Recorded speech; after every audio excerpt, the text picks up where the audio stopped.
I've often done news segments on the various discoveries that come out of Myanmar, specifically about dinosaur feathers and various insects and other tiny creatures that have gotten themselves encased in amber, where they were then preserved for millions of years.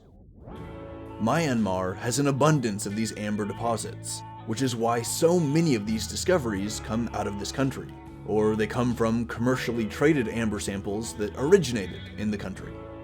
Well, today, I would like to tell you about yet another discovery of an ancient millipede, just a bit over 8 millimeters long, encased in amber.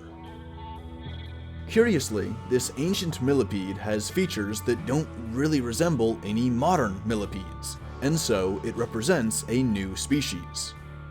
The specimen was analyzed by Professor Pavel Stoev from the National Museum of Natural History in Bulgaria, and his colleagues Dr. Thomas Wegener and Leif Mortis, both from the Alexander Koenig Zoological Research Museum in Germany. Now, according to their findings, the new species requires a revision of millipede classification, including the introduction of an entirely new suborder within the order Calopodida, to account for the discovery. They've named this species Bermanopetalum inexpectatum, which is a not-so-subtle reference to the unexpected nature of the discovery and of its physiology. Professor Stoev said, quote, "It came as a great surprise to us that this animal cannot be placed in the current millipede classification, even though their general appearance has remained unchanged in the last 100 million years. As our planet underwent dramatic changes several times in this period, some morphological traits in Calopodida lineage have evolved significantly." Unquote. Some of the unique features that they observed that set this ancient millipede apart from its modern descendants include a more complex eye structure, which was composed of 5 parts, or 5 optical units, whereas modern millipede eyes just have 2 or 3 optical units. This would suggest that the clade has evolved simplified or reduced eye structures over time. They also found that its hypoproct was smooth, instead of covered in bristles. The hypoproct is the area between the insect's anus and its genitalia.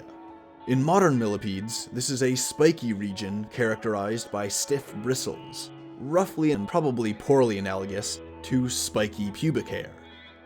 But the ancient millipede had a smooth, bristle-free hypoproct.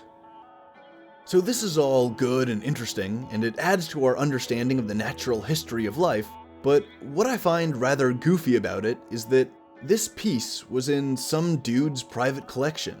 Some random guy named Patrick Mueller has a private collection of fossils and various animal parts, which included this unstudied millipede preserved in amber.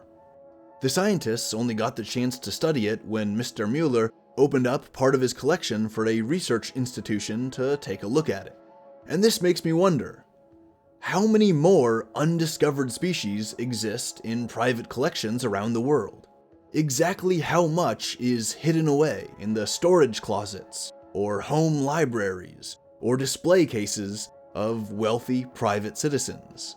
How many irreplaceable samples have been discarded, thrown out, or destroyed because their real value was unknown and perhaps unappreciated by their owner?